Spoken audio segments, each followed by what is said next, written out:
Está la válvula sigmoideas, aórtica y pulmonar. Vamos a empezar con la aórtica. Cuando tenemos un problema en la válvula aórtica en la cual la válvula no consigue cerrar adecuadamente en la diástole, se produce una insuficiencia, una regurgitación. Entonces, por definición, la insuficiencia aórtica es esta incapacidad de la válvula aórtica de cerrarse bien, de cerrarse adecuadamente, de poder contener el flujo de regreso de la sangre en diástole desde la aorta hacia el ventrículo izquierdo. Entonces la sangre va a fluir de regreso hacia el ventrículo izquierdo, provocando una sobrecarga de volumen. La insuficiencia aórtica puede tener múltiples causas, dentro de las cuales tenemos un listado de las más importantes aquí. Puede ser problemas de la propia válvula, puede ser problemas que afecten la raíz de la aorta, o puede ser problemas de inflamación o hipertensión. En lo que respecta a problemas propiamente valvulares, eh, la más frecuente en nuestro medio sigue siendo todavía la fiebre reumática, pero en el mundo la causa congénita bicúspide toma mayor proporción. También puede ser por causa infecciosa, como una endocarditis, la propia fiebre reumática que ya mencioné, causas de degeneración de tipo mixomatosa, prolapso de la válvula, causa traumática, infecciones como sífilis o la espondilitis anquilosante.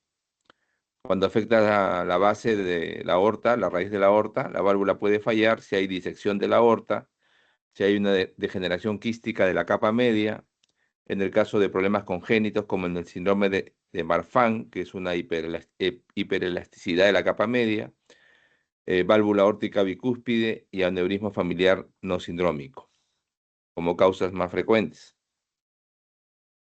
Podemos dividir la fisiopatología en dos posibilidades: que esta falla se presente de manera aguda o de manera crónica. Cuando es aguda, la sobrecarga de volumen se va a presentar de manera súbita y va a comprometer inmediatamente la hemodinámica del corazón, porque va a causar esta sobrecarga de volumen un efecto inmediato, que es el aumento de la presión, de la tensión parietal dentro del ventrículo izquierdo. Y este incremento de la presión dentro de la cavidad causa directamente incremento en el consumo de oxígeno total del ventrículo izquierdo, porque aún no se presenta una hipertrofia compensadora ni dilatación que acomode ese mayor volumen.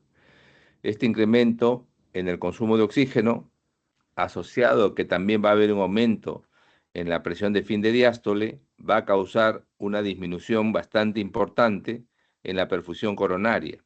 Recordemos que la perfusión coronaria es un proceso que se da fundamentalmente en diástole y se da por la gradiente de presión que en diástole existe entre la aorta, ¿no?, y el ventrículo izquierdo. Como acá hay un aumento de la presión de fin de diástole en el ventrículo izquierdo, esa gradiente va a disminuir, lo que conlleva a menor perfusión con isquemia relativa. Este incremento de la presión de fin de diástole puede llegar a ser bastante significativo, 30 milímetros de mercurio o incluso más. Normalmente la presión de fin de diástole del ventrículo izquierdo no supera los 5 o 6 milímetros de mercurio. Y esto se debe a que, como el ventrículo se ha afectado de forma aguda, esta poca extensibilidad de la sangre regurgitante, el tamaño del ventrículo no ha sido dilatado, entonces no acomoda ese flujo, digamos, que lo llena, que viene desde la aorta y que también viene, recordemos, desde la aurícula izquierda. O sea, viene por el llenado normal, el proceso normal de flujo, ¿no?, que va de la aurícula izquierda al ventrículo izquierdo por la válvula mitral. Entonces, este doble volumen de ingreso va a afectar directamente la presión del ventrículo izquierdo, y se va a transmitir también hacia la parte pericárdica. Incrementa la presión en la parte pericárdica y eso se transmite también hacia el lado derecho. Entonces también va a haber un incremento de presión de fin de diástole en el ventrículo derecho. Aparte del mecanismo de la transmisión a través de la tensión aumentada en el pericardio, también va a haber un efecto mecánico, porque cuando viene la sangre llenando el ventrículo izquierdo a través de la válvula aórtica fallada o que está con problemas, el ventrículo al sobrellenarse, el tabique, el septum interventricular, se va a desplazar hacia la derecha. Como hay más volumen en el lado izquierdo, desplaza el tabique hacia el lado derecho y transmite esta presión de fin de diástole, ¿no? También hacia el lado derecho. Además de que al incrementarse la presión del ventrículo izquierdo, también se va a incrementar la de la aurícula izquierda y retrógradamente también la presión de la circulación pulmonar. Entonces, eso también afecta al lado derecho. Entonces, por múltiples razones, el compromiso de la tensión intrapericárdica, el desplazamiento del septum interventricular hacia la derecha, el incremento de la presión de la aurícula izquierda y por consiguiente también de las presiones del territorio pulmonar, esto hace que también falle o empiece a comprometerse la función del lado derecho. Y esto explica por qué en estos pacientes hay una clínica de insuficiencia biventricular, o sea, de falla cardíaca izquierda y de falla cardíaca derecha. Esta diapositiva es solamente para que notemos la distribución normal de los velos valvulares. Los velos valvulares en la aorta son tres. El velo no coronariano, que no tiene relación con ningún vaso coronario. El velo coronariano derecho, que va a dar origen a la arteria coronaria derecha. Y el velo coronariano izquierdo, que origina el tronco coronario izquierdo. Entonces se forma una especie como de signo del Mercedes-Benz que le llaman, ¿no? O sea, tres RAFes aquí, como el logo del Mercedes-Benz. En algunos pacientes, ellos no tienen los tres velos, sino solamente dos, y eso se llama válvula aórtica bicúspide. Solamente velo anterior y velo posterior con un RAFE. Entonces, en estos pacientes que tienen una válvula aórtica bicúspide, hay una sobrecarga hemodinámica que va afectando progresivamente la función valvular y puede terminar en insuficiencia. Más bien cuando se da esta insuficiencia aórtica de manera crónica, o sea, de manera más lenta, en meses o años, va a permitir que se produzcan mecanismos de compensación. ¿Cuál es la compensación aquí? En la insuficiencia aórtica, la hipertrofia y la dilatación del ventrículo izquierdo. O sea, va a haber mayor diámetro en la cavidad y va a haber mayor grosor de la pared ventricular. Esto permite una mejor digamos, mejor manejo de esta sobrecarga de volumen y por lo tanto la sobrecarga de presión ya no es tan significativa como en la aguda. Esta menor presión diastólica lo que hace es que facilita el vaciamiento más completo hacia la aorta durante la sístole, mejorando el gasto cardíaco. Y aquí lo tenemos en resumen, esta fisiopatología en la insuficiencia aórtica crónica. Entonces, la regurgitación de la aorta hacia el ventrículo en la diástole incrementa el volumen de llenado del ventrículo izquierdo. Hay un mayor volumen allí. Este mayor volumen, por ley de Frank-Starling, incrementa el volumen sistólico. Hay un mayor volumen sistólico. Pero como regresa sangre desde la aorta hacia el ventrículo izquierdo, eso causa una disminución de la presión diastólica en aorta, porque la sangre se regresa hacia el ventrículo. Y a consecuencia de este regreso, el volumen sistólico efectivo va a disminuir. Hay un menor volumen que va a ir hacia adelante, ¿no? Hacia los tejidos. Entonces, estos cuatro componentes, ¿no? El mayor volumen del ventrículo izquierdo por esta sobrecarga, el mayor volumen sistólico, la disminución de la presión diastólica en la aorta debido a la regurgitación y el menor volumen efectivo anterógrado explican muchas de las sintomatologías y hallazgos del examen físico que vamos a tener. Porque miren, si tenemos un incremento del volumen sistólico, ¿no? O sea, mayor volumen para expulsar, va a incrementarse la presión sistólica. Entonces aquí tenemos una combinación fundamental para entender muchos de los hallazgos del examen físico. Tenemos una mayor presión sistólica con una menor presión diastólica. O sea, mayor sistólica y menor diastólica representa lo que se conoce como la presión de pulso. Si tú, por ejemplo, le tomas a un paciente su presión arterial y le encuentras 120/70, la presión de pulso es la diferencia. Entonces, si restas nada más 120 menos 70, te da 50. Eso es la presión de pulso. Pero ¿qué pasa aquí? Aquí lo que pasa es que se va a incrementar la presión sistólica y va a disminuir la presión diastólica. Entonces vas a tener pacientes que le vas a tomar, por ejemplo, presiones de 180 sobre 60, por decir. Y entonces, si tú restas 180 menos 60, te da 120. Y esa es la presión que va a golpear las paredes de las arterias en cada sístole. Entonces, lo que vas a tener aquí es una hiperdinamia, una amplitud de pulso muy importante. Y eso va a explicar muchos de los hallazgos del examen físico, por este incremento de la presión de pulso. ¿Ya? Entonces, la primera cosa que hay que recalcar en la fisiopatología es esta diferencia entre sistólica y diastólica. O sea, una presión de pulso más incrementada.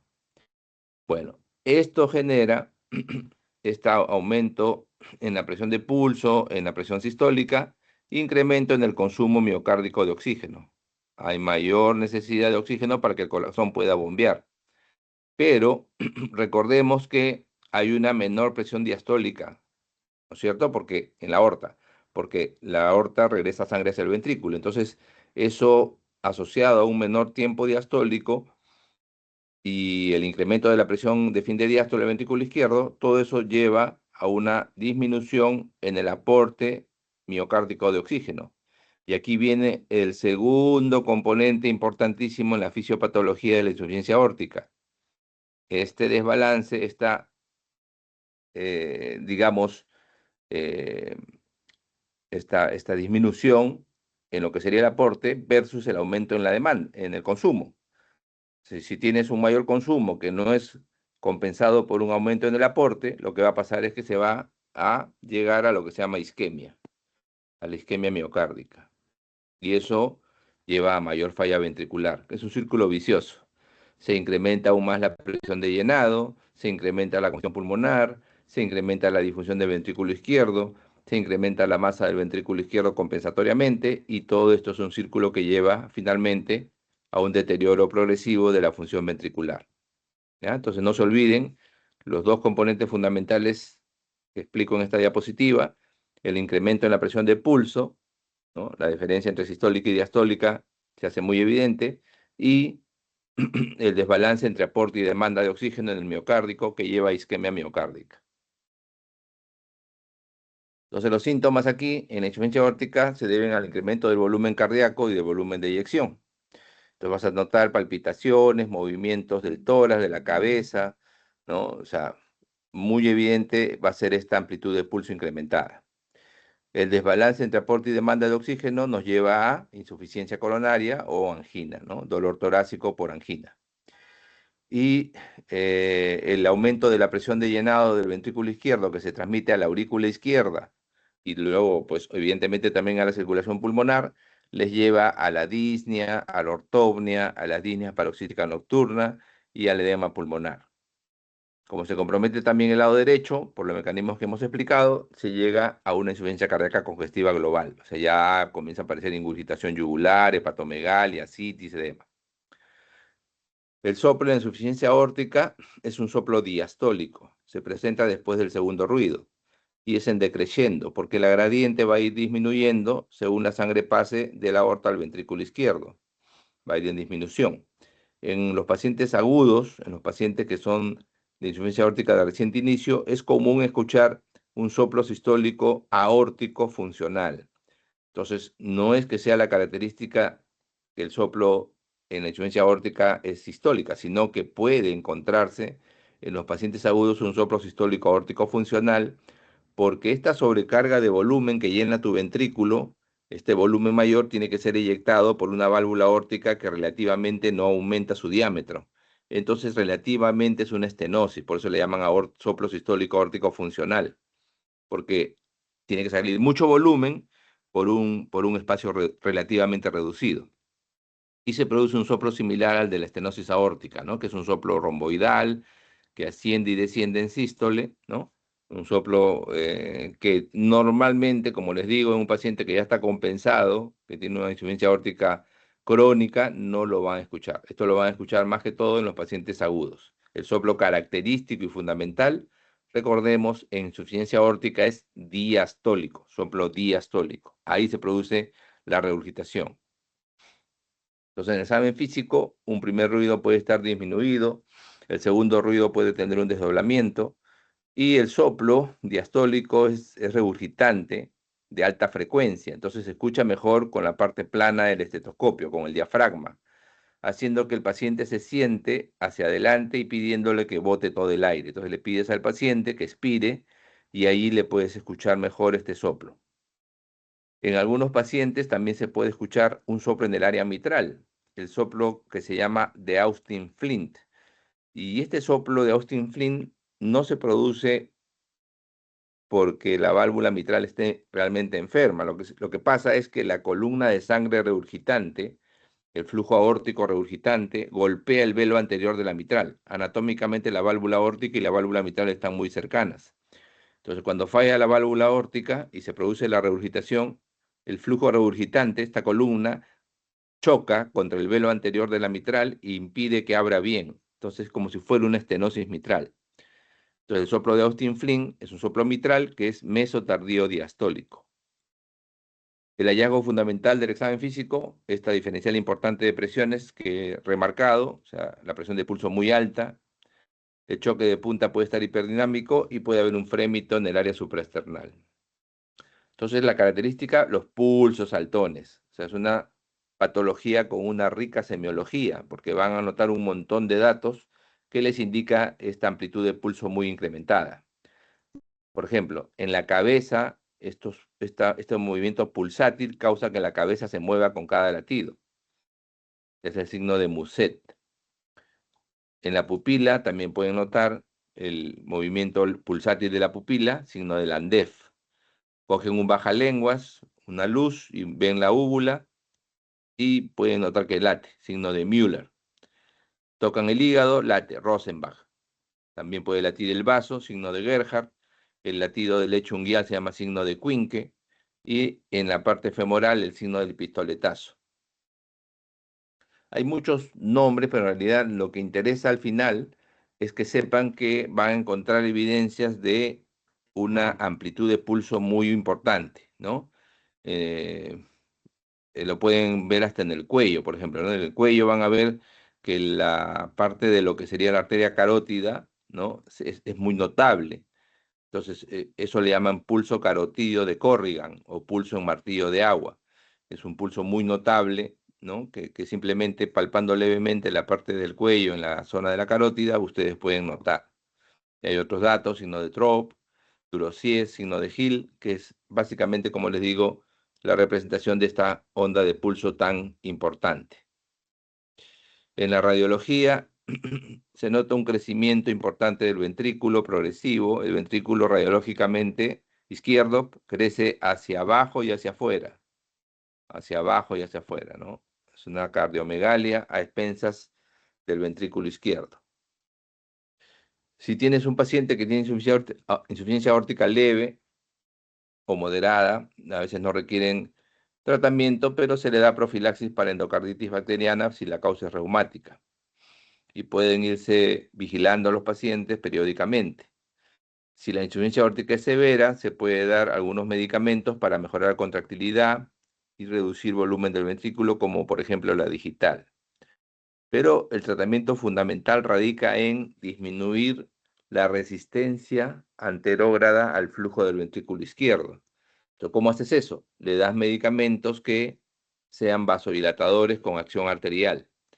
Porque si tú reduces la poscarga, entonces cuando el ventrículo se contrae y eyecta sangre hacia la aorta, menos sangre va a regresar al ventrículo y mayor cantidad de volumen va a alcanzar los tejidos periféricos. Entonces, das vasodilatadores con esa idea, reducir la regurgitación. Hay algunos estudios que muestran, por ejemplo, que usando nifedipino se puede retrasar el momento quirúrgico dependiendo de la evolución del paciente. Bueno, entonces, ¿cuándo indicamos la solución quirúrgica? Recordemos que el problema aquí es mecánico, ¿no? Entonces, la valvulopatía es una afectación mecánica, entonces los medicamentos no están realmente curando, ¿no? Lo que están haciendo ahí es tratar de compensar temporalmente digamos, los mecanismos que van a llevar a la falla cardíaca, pero la solución final es mecánica, entonces es reparar la válvula que está dañada. ¿Cuál es el problema en la insuficiencia aórtica? En la insuficiencia aórtica, cuando aparecen los síntomas de insuficiencia cardíaca, el ventrículo generalmente se encuentra muy dañado, muchas veces de manera irreversible. Entonces, es muy importante que el médico entienda que debemos ser muy atentos o estar muy atentos a detectar el deterioro de la función ventricular antes que de síntomas, porque incluso durante la fase asintomática, si el paciente no tiene ningún síntoma, no tiene disnea, no tiene palpitaciones, no se fatiga, inclusive asintomático puede producirse depresión de la función ventricular que no se recupera después de reparar la válvula. Entonces, hay que estar muy atentos del momento adecuado de indicar la cirugía. ¿Cómo es esto? Bueno, determinamos la indicación quirúrgica en base a detectar crecimiento de las cavidades del corazón. Entonces determinamos volúmenes ventriculares y fracción de eyección. ¿Cómo lo hacemos? Eso se hace mediante ecocardiografía.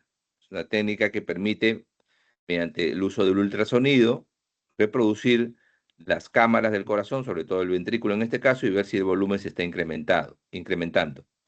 Y esta ecocardiografía tiene la ventaja que se puede repetir, que se puede realizar estudios de seguimiento periódicos, cada 6 meses, cada 12 meses.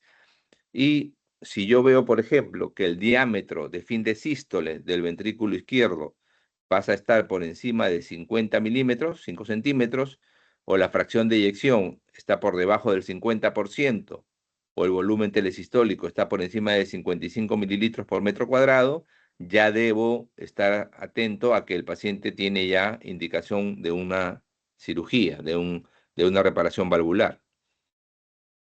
Entonces, si el paciente tiene síntomas en la insuficiencia aórtica, ni hablar. Si está sintomático, ya es cirugía.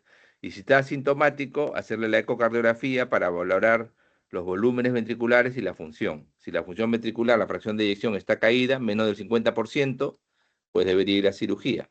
Si no hay dilatación importante y hay buena función, se puede hacer seguimiento.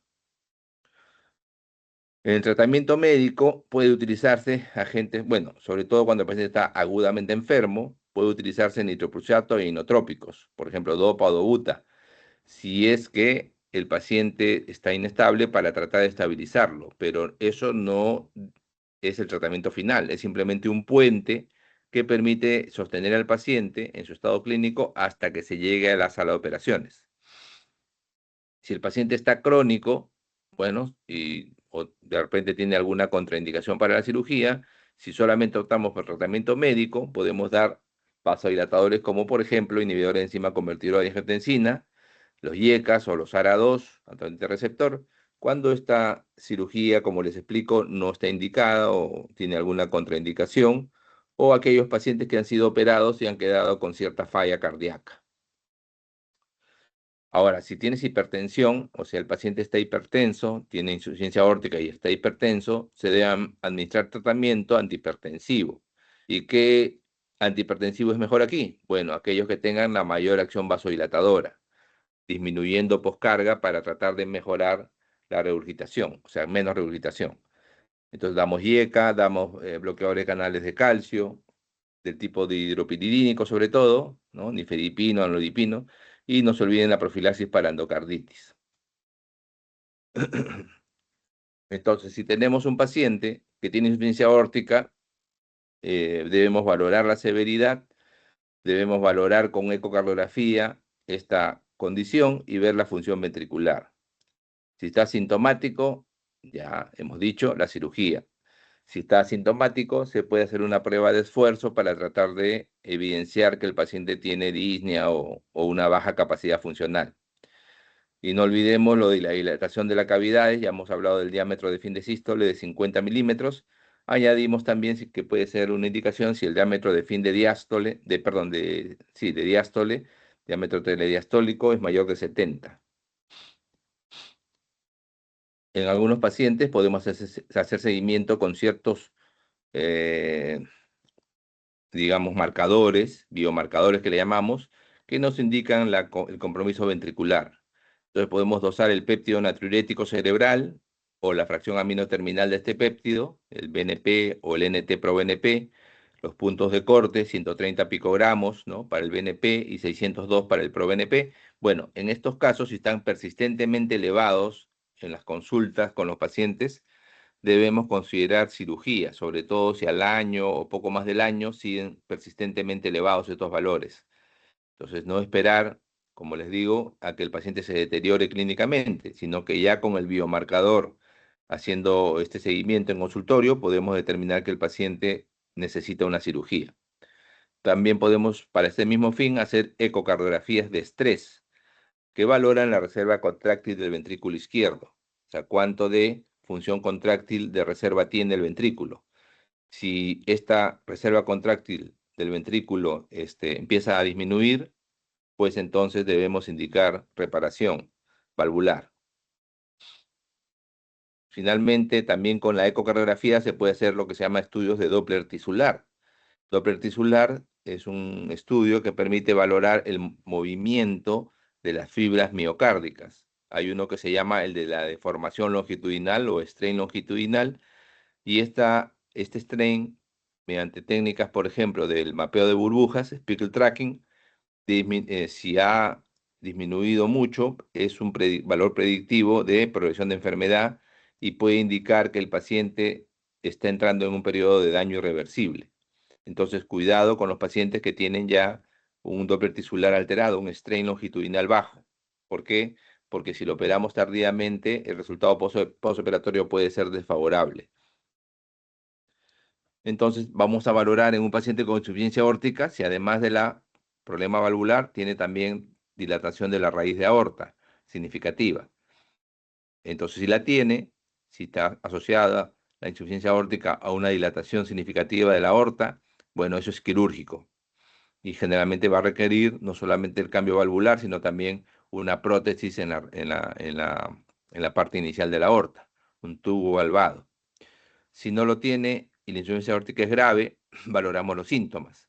Si el paciente es sintomático, cirugía. Si está asintomático, como hemos recalcado, ecocardiografía para valorar fracción de eyección, si está caída o los diámetros ventriculares están altos, diámetro de fin de diástole 70, mayor de 70 milímetros, diámetro de fin de sístole mayor de 50, o los valores, como les repetía en las diapositivas anteriores, ¿no? De biomarcadores están alterados, o la reserva contráctil del eco también está alterada, o la técnica de Doppler tisular, ¿no? Para ver deformación, el strain longitudinal está alterado, todo eso son indicaciones mejor de cirugía. Pasamos un momento a estenosis aórtica. En estenosis aórtica, el problema es la eyección. Entonces, el ventrículo tiene que inyectar sangre a la aorta, pero como la válvula está cerrada, el orificio es pequeño, la sangre no se mueve libremente del ventrículo hacia la aorta, sino solo si el ventrículo genera mucha presión. O sea, se incrementa el trabajo miocárdico porque tiene que vencer a esta resistencia que le hace la válvula aórtica estenosada a la salida, a la eyección de la sangre hacia la aorta. Es una obstrucción. Eso incrementa el gradiente que hay en la sístole entre el ventrículo izquierdo y la aorta, ¿ya? Entonces, esta obstrucción puede deberse a alteraciones en la propia válvula, a problemas encima de la válvula, supravalvulares, debajo de ella, subvalvular, o por alteración del miocardio propiamente dicho, como una miocardiopatía hipertrófica. Nos vamos a centrar en la revisión de hoy en la parte valvular, y en la valvular puede ser una alteración congénita o una alteración adquirida. Y en las adquiridas, la más frecuente, la estenosis aórtica degenerativa, lo que le llamamos la senil. También puede haber porfiria reumática, y aquí tenemos ejemplos. La válvula normal con los tres velos, ¿no? El signo del Mercedes-Benz, como el logo del Mercedes-Benz. En la estenosis aórtica congénita, fusión de comisuras con rafes pequeñitos de apertura. En la reumática, inflamación generalmente de los velos valvulares con calcificación. En la bicúspide, ¿no? La sobrecarga mecánica de la válvula genera también degeneración, calcificación. Y finalmente la senil. La valvulopatía aórtica de tipo degenerativa responde a mecanismos similares al proceso aterosclerótico, con paso de lipoproteínas de baja densidad, LDL, al espacio subendotelial, generando una respuesta inflamatoria. Y esto va a generar que también migren fibroblastos, miofibroblastos, de la capa media hacia la capa subendotelial, y estos producen generalmente los mecanismos que causan la esclerosis y calcificación del tejido, ¿no? Metaloproteinasas, etcétera, que van a generar justamente este proceso. Entonces aquí hay una reducción de la apertura de la válvula aórtica, ¿no? Un área valvular pequeña, incrementando el gradiente de presión entre ventrículo y aorta, y el mecanismo de compensación es una hipertrofia del ventrículo izquierdo concéntrica, a diferencia de la insuficiencia aórtica que ya vimos que causa hipertrofia ventricular izquierda, pero excéntrica, ¿no? Con aumento del radio de la cavidad. Aquí más bien es concéntrica, disminuye el radio de la cavidad. Hay una disminución de la distensibilidad del ventrículo izquierdo y se incrementa el consumo miocárdico de oxígeno. El paciente con estenosis aórtica puede estar asintomático por muchos años, pero cuando empiezan los síntomas, eso produce una alarma total porque el inicio del síntoma marca la progresión inexorable del deterioro del paciente. Entonces, cuando apenas aparezcan los síntomas, debemos ya considerar la intervención quirúrgica. ¿Qué síntomas puede tener el paciente con estenosis aórtica? Disnea, angina de pecho, síncope. En los signos, el pulso arterial es parvus et tardus. Parvus significa que tiene una amplitud disminuida y tardus significa que el pico de la onda de pulso es tardío. El choque de punta es intenso y puede haber un frémito sistólico a nivel del área aórtica. El soplo en la ocultación es mesosistólico en el foco aórtico que se irradia al cuello. Puede asociarse a un desdoblamiento paradojal del segundo ruido, porque el segundo ruido, recordemos, está formado por el cierre de la válvula aórtica y la válvula pulmonar. Como aquí hay una estenosis aórtica, se retrasa el paso de la sangre por la válvula aórtica, retrasando su cierre. Entonces, la válvula aórtica cierra después que la pulmonar y por eso se llama paradójico. Puede haber una presencia de cuarto ruido y disociación estetoacústica. En el diagnóstico, la angina, el síncope y la disnea son los tres datos fundamentales que debemos buscar.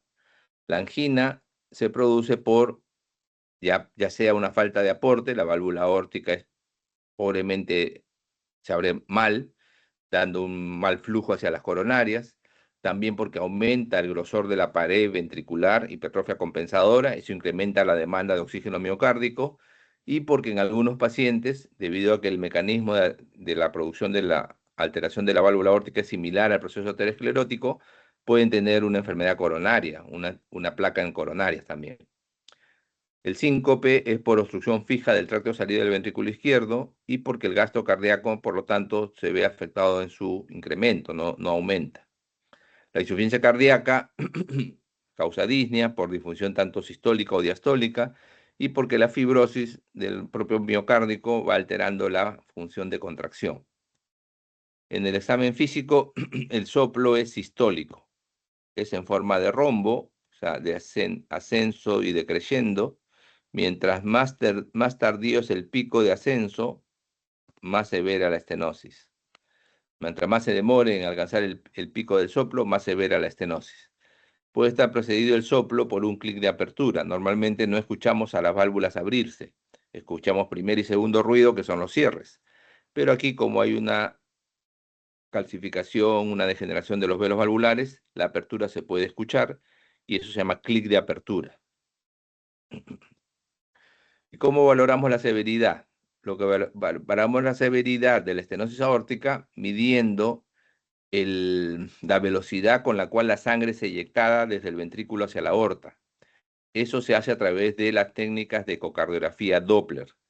En la ecografía Doppler, uno es capaz de medir lo que se llama la integral de velocidad y tiempo y genera una especie como de onda de una gráfica que puede ser medida por la computadora del ecógrafo y traducida en velocidades. Aquí, por ejemplo, estamos midiendo la velocidad del jet de salida de la aorta. Aquí tenemos lo que se llama el espectro de integral velocidad-tiempo y la computadora nos dice que el piquito de la velocidad está en 5.4 metros por segundo. Normalmente, la velocidad de la sangre al salir a través de la válvula aórtica nunca excede de 1 metro por segundo. Pero si tú cierras el orificio, Si va cerrando el diámetro del orificio por la cual la sangre tiene que salir, la sangre va cogiendo cada vez mayor velocidad. Es como cuando queremos regar el jardín, ¿no? Si queremos regar el jardín y tenemos una manguera y no cubrimos el orificio de la manguera de salida, el agua sale cercana. Pero si con el pulgar cerramos un poco el orificio de salida de la manguera, coge velocidad el agua y podemos hacer que el jet de agua llegue más lejos. Bueno, algo similar pasa acá, la velocidad se incrementa y a través de esa medición de velocidad podemos calcular el gradiente de presión que hay entre el ventrículo izquierdo y la aurícula izquierda. ¿Ya? Y el gradiente de presión les sirve a ustedes para calcular también el área a través de lo que se llama la ecuación de la continuidad, el área de del propio orificio de salida. ¿Ya? La ecuación de continuidad mide justamente esta velocidad que les digo contra el diámetro donde está midiéndose ese jet y se compara con la parte, digamos, que está un poco antes de la estenosis, ¿no? Con la parte que está en el tracto de salida del ventrículo izquierdo, justamente antes de la estenosis. Acá está el diámetro del tracto de salida, se mide la velocidad en este punto y se compara con la velocidad en el punto de la estenosis aórtica. Y eso a través de el cálculo de integral velocidad y tiempo permite calcular el área de la válvula, el área valvular. Y si el área valvular es menor de 1 centímetro cuadrado, es una estenosis aórtica severa. Entonces, generalmente una estenosis aórtica severa, con esa área tan pequeña, vamos a tener velocidades del integral velocidad-tiempo del jet aórtico mayores de 4 metros por segundo, gradientes de más de 40 milímetros de mercurio, áreas indexadas, o sea, el área calculada dividida entre la superficie corporal menor de 0,6 centímetros cuadrados por metro cuadrado de superficie corporal, o el índice de velocidad o radio de velocidad menor de 0,25. Les comentaba que durante mucho tiempo el paciente con estenosis aórtica puede estar asintomático, durante muchas décadas, pero cuando aparecen los síntomas, ya sea la angina, el síncope o la disnea, la tasa de supervivencia decae abruptamente, o sea, la mortalidad se incrementa de manera muy exponencial. Por lo tanto, apenas aparezcan los síntomas, ya tenemos que indicar al paciente que vaya a un proceso de reparación de válvula, ¿no? O cambio valvular. La angina, por ejemplo, tiene una supervivencia media a 5 años, o sea, el 50% ha fallecido a los 5 años, el síncope a los 3 años y la disnea o falla cardíaca a los 2 años. Entonces, siempre buscar los síntomas para decirle al paciente que su tiempo en la cual, digamos, necesita tratamiento quirúrgico cada vez es más urgente. Tratamiento médico generalmente no nos va a ayudar demasiado porque el tratamiento médico, como les digo, no cambia la historia natural, solamente puede tratar síntomas o tratar de detener la progresión degenerativa. Entonces, si la etiología es similar al proceso aterosclerótico, entonces modificando factores de riesgo de aterosclerosis, podemos retrasar un poco la progresión.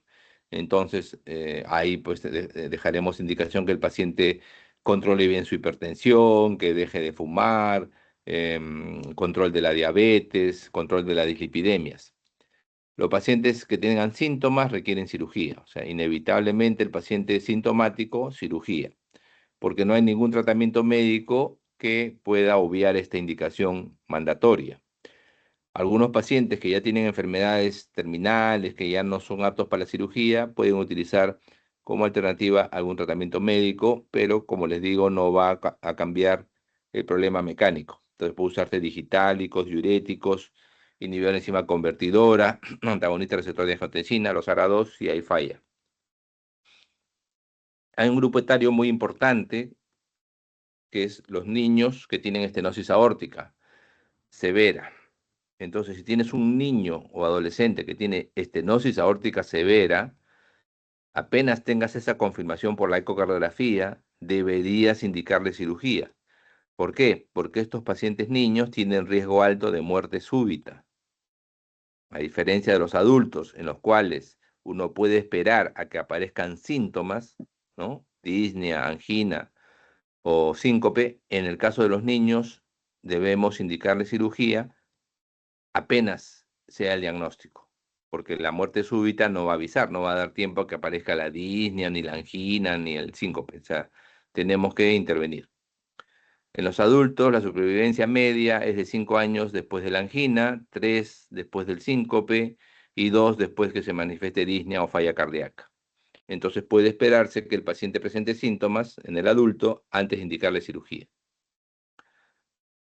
¿Qué hacemos? Reemplazamos la válvula enferma por prótesis. El riesgo de esta cirugía es inferior al 5 al 10% y bueno, por lo tanto, es una cirugía que puede considerarse aún en pacientes con edad avanzada. También puede utilizarse técnica de balón, valvulopatía aórtica, pero los resultados no son muy buenos. Ahora, esta cirugía es un procedimiento bien seguro, pero muchos pacientes, sobre todo los seniles, los que tienen estenosis aórtica senil, no están dispuestos a que se les lleve pues a un bypass aorto, a una técnica en la cual se requiera digamos, una cirugía extracorpórea, ¿no? Se haga una esternotomía. Entonces, estos pacientes están tratándose de desarrollar técnicas que no sean quirúrgicas para reemplazar la válvula. Entonces, se han desarrollado técnicas para implantar prótesis de válvula aórtica por catéter. Se llama TAVI. TAVI. Entonces, el tratamiento, si el paciente está sintomático, si el paciente tiene síntomas, disnea, angina, síncope, entonces el tratamiento final va a ser ya sea una cirugía o un TAVI. O sea, si es sintomático, inevitablemente, sea el camino que sigamos, va a ir a cirugía o TAVI. O sea, lo único que se define aquí en el camino es si vamos a ir por la cirugía o por el TAVI. Evidentemente, si el paciente está en una condición clínica ya no eh, posible de intervención, bueno, el tratamiento médico paliativo tiene que ir, ¿no? De todas maneras, pero no es el tratamiento ideal. Si el paciente tiene posibilidades, debería ir, dependiendo de las características que favorezcan TAVI-cirugía, a un procedimiento quirúrgico o al TAVI. Entonces eso ya depende de la evaluación del equipo cardiológico, ¿no? Sobre la parte, digamos, del beneficio de la cirugía versus sus comorbilidades, ¿no? O sea, el tiempo operatorio, bueno, necesidad de UCI. Si el paciente está asintomático, el paciente no tiene síntomas, no tiene disnea, no tiene angina, no tiene síncope, se hace por ecocardiografía valoración de la fracción de eyección. Si la fracción de eyección está cayendo, pues debe ir a cirugía. Si no, se puede hacer una prueba de esfuerzo para valorar síntomas, ¿no? Que, por ejemplo, tenga disnea precoz en el esfuerzo, que tenga caída de la presión arterial por debajo de valores basales, bueno, eso indica cirugía. Y si no, puede ir a seguimiento, ¿no? Reevaluarse el paciente cada cierto tiempo. Terminamos con problemas pulmonares. La insuficiencia de válvula pulmonar es una alteración que puede deberse a causas congénitas o adquiridas. Las más frecuentes son las adquiridas por hipertensión pulmonar y por endocarditis. También otra causa que puede presentarse es, al igual que en el caso de la aorta, el síndrome de Marfan, o por una alteración de la válvula debido a un procedimiento médico, una iatrogenia, ¿no? Una alteración en la cual el propio médico es responsable de la falla. Por ejemplo, introducir un catéter hacia la arteria pulmonar. Entonces, en la fisiopatología, esta insuficiencia de la válvula pulmonar sobrecarga, ¿no? Al ventrículo derecho, lo dilata, incrementando su fuerza de contracción por ley de Frank-Starling, incrementando la presión sistólica pulmonar, ¿ya? Pero recordemos que hay regurgitación de sangre en diástole, desde la pulmonar hacia el ventrículo derecho, y eso causa este desbalance entre sistólica y diastólica, aumentando la presión de pulso pulmonar, y eso genera un dato que es la danza iliar de Pecci. También puede alterarse el anillo tricuspidio. Hay un ensanchamiento del tricuspidio que puede terminar en una insuficiencia tricuspidia funcional, comprometiendo también la aurícula derecha. En los pacientes que tienen una insuficiencia valvular pulmonar y tienen una cardiopatía congénita, o sea, una alteración en la formación del corazón que genera cortocircuito, este cortocircuito inicialmente de la sangre siempre va de la zona de mayor presión a la zona de menor presión. Entonces, habitualmente es de izquierda a derecha, porque la circulación izquierda tiene mayor presión. Pero cuando hay una insuficiencia valvular pulmonar de largo plazo, puede desarrollarse hipertensión pulmonar. Se incrementa la presión pulmonar, se incrementa la presión de cámaras derechas y se invierte el shunt. Se invierte el shunt, o sea, ya no es de izquierda para derecha, sino de derecha para izquierda. Y eso hace que sangre desoxigenada pase a la circulación pulmonar, a la circulación sistémica y pueda aparecer cianosis. Eso se llama síndrome de Eisenmenger. En la clínica, la insuficiencia pulmonar se debe a una valvulopatía reumática y puede estar asociado a compromisos también del lado izquierdo, por ejemplo, a un compromiso mitral. El paciente puede tener cianosis o no, dependiendo cómo va el flujo. Ya les he dicho, si hay flujo inverso de derecha para izquierda, puede aparecer cianosis. Y en el paciente con estenosis mitral, el desarrollo de insuficiencia valvular pulmonar, entre comillas, mejora la disnea y el cuadro de falla izquierda. Pero van a aparecer progresivamente datos de falla derecha, ¿no? Dolor abdominal, hepatomegalia, ascitis, edemas periféricos, ingurgitación yugular. En el examen físico, entonces debemos ver el impulso sistólico a nivel del área paraesternal izquierda, lo que llaman impulso ventricular derecho o signo de Dressler. En la ocultación, el segundo ruido puede estar aumentado de intensidad y carecer del componente pulmonar. La ocultación también, aparición del tercer y cuarto ruido sobre el cuarto espacio intercostal izquierdo, sobre todo que se incrementa durante la inspiración. Esa maniobra se llama maniobra de Rivero, ¿no? El aumento de los hallazgos auscultatorios durante inspiración nos indica que son de origen en el lado derecho. El soplo diastólico es de baja intensidad, es decreciente, es de breve duración y, como hemos dicho, incrementa su intensidad con la inspiración, signo de Rivera-Carvalho. El soplo es mesosistólico y puede estar precedido por un clic de apertura valvular. En algunos pacientes que tienen otras patologías puede haber soplo de insuficiencia pulmonar porque, por ejemplo, en un paciente que tiene una hipertensión pulmonar puede desarrollarse este soplo de Graham-Still, que también es decreciente, también se incrementa durante la inspiración a nivel segundo, tercer y cuarto espacio intercostal izquierdo. En el diagnóstico, en el electrocardiograma, puede haber datos en el electro que indiquen crecimiento de cámaras derechas, bloqueo incompleto de rama derecha, onda P elevada, por ejemplo, indica crecimiento de aurícula derecha, el eje se desvía hacia la derecha. En la radiografía de tórax, muestra crecimiento de estas cámaras del lado derecho, dilatación de arteria pulmonar, terminación brusca de arterias pulmonares periféricas y disminución del flujo a nivel del pulmón, o sea, pulmones oligoémicos. En el estudio de hemodinamia va a haber incremento de la presión sistólica ventricular derecha que puede alcanzar valores sistémicos. Y la ecocardiografía es el método de elección. Entonces puede mostrar la ecocardiografía esta insuficiencia de válvula pulmonar y también algunas veces también asociado a la tricuspidia. Esto da un crecimiento de cámaras derechas y puede verse la causa de esto. Por ejemplo, en un paciente que es drogadicto, puede haber infección de la válvula por la bacteremia producto del uso de drogas endovenosas causando endocarditis, vegetaciones, válvulas rotas. O puede verse también defectos congénitos o daños de válvulas del lado izquierdo también. Aquí tenemos la radiografía de tórax que muestra el patrón de una menor flujo de sangre a las periferias de los pulmones, ¿no? Oscuridad, pulmones oligoémicos, crecimiento de cámaras derechas, las cámaras derechas crecen un poquito, y prominencia de los cilios pulmonares. La ecocardiografía técnica de elección muestra el crecimiento de cámaras derechas, acá tenemos el ventrículo derecho, esto es el ventrículo derecho, y esta es la aurícula derecha, y vemos que comparados con la del lado izquierdo son cámaras de mayor diámetro, ¿no? Inclusive aquí se puede ver la compresión que hace el ventrículo derecho sobre el ventrículo izquierdo, en esta zona de aquí. Aquí tenemos el septum interventricular y vemos cómo la presión incrementada en el lado derecho compromete el septum y lo desplaza hacia la izquierda, dando el famoso signo de la D, ¿no? Como la letra D en el ventrículo izquierdo. Normalmente el ventrículo izquierdo tiene forma circular, como la O, pero por incremento de presión del lado derecho puede cambiar la forma del ventrículo izquierdo a la D, a la letra D, el signo de la D. En el tratamiento Podemos usar digital, diuréticos, nivel de enzima convertidora para tratar la hipertensión pulmonar. También existen tratamientos ya dirigidos propiamente a bajar presión pulmonar, como por ejemplo inhibidores de prostaglandinas tipo Bosentan, etcétera, que se han usado para esto, ¿no?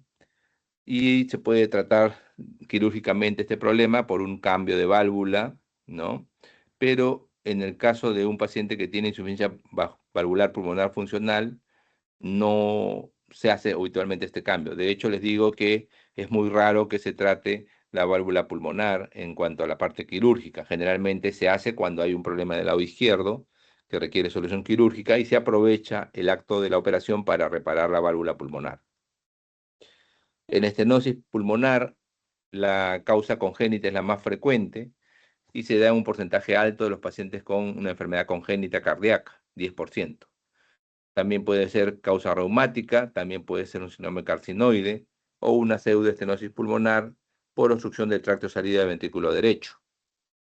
En la fisiopatología hay una sobrecarga sistólica en el ventrículo derecho que depende de la severidad de la estenosis de la válvula pulmonar.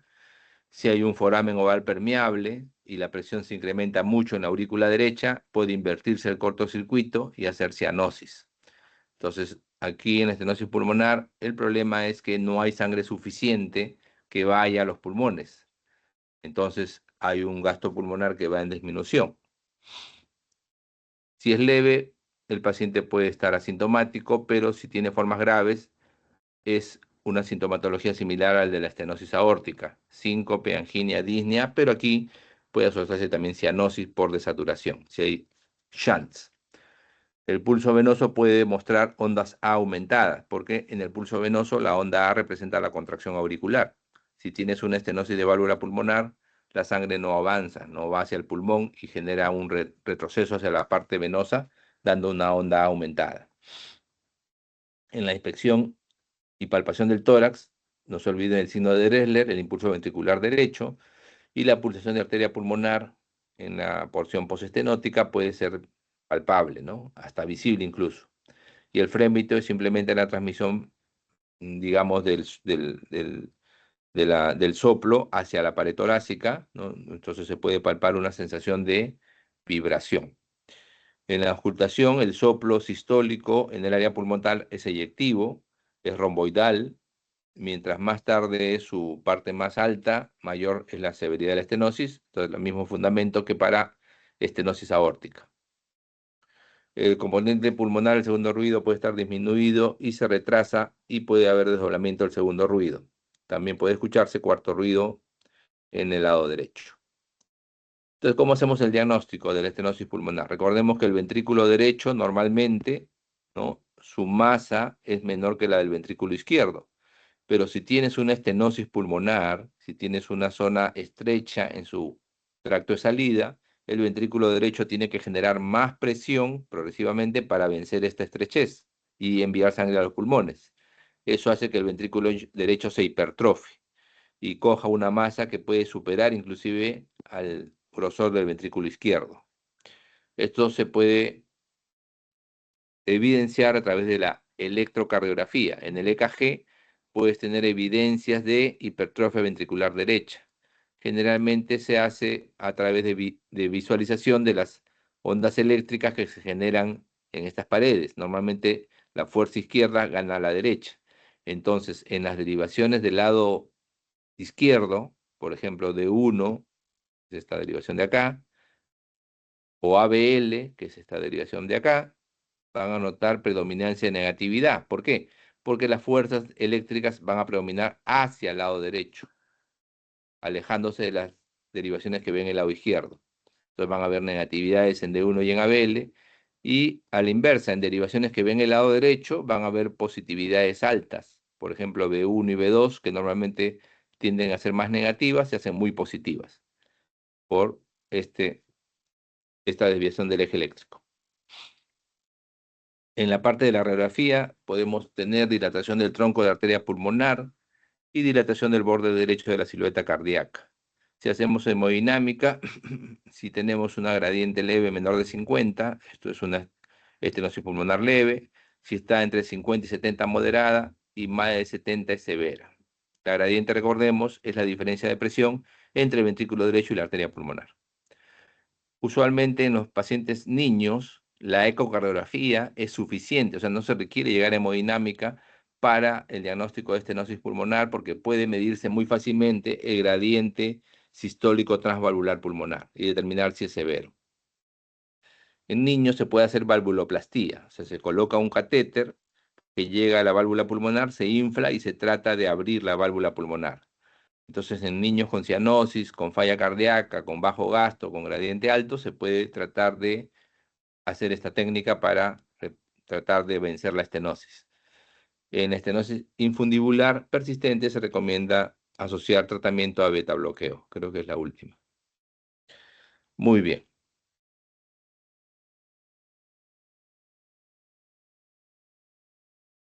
muy bien. ¿Se encuentra el delegado, por favor? Sí, doctor, buenos días. Ya, Matías, ¿no? Por favor, como la clase pasada, me envías la lista de asistencia y te voy a enviar ahora sí las dos clases, la de la semana pasada y esta. Sí, doctor, por favor, muchas gracias. Ya, muy bien. Entonces avancen a sus prácticas. Estamos en el tiempo. Perdón, ¿alguna pregunta? ¿Algo que quieran que amplíe? No, muy preciso, más bien. Ya, muy bien. Entonces te envío, Matías, las diapositivas.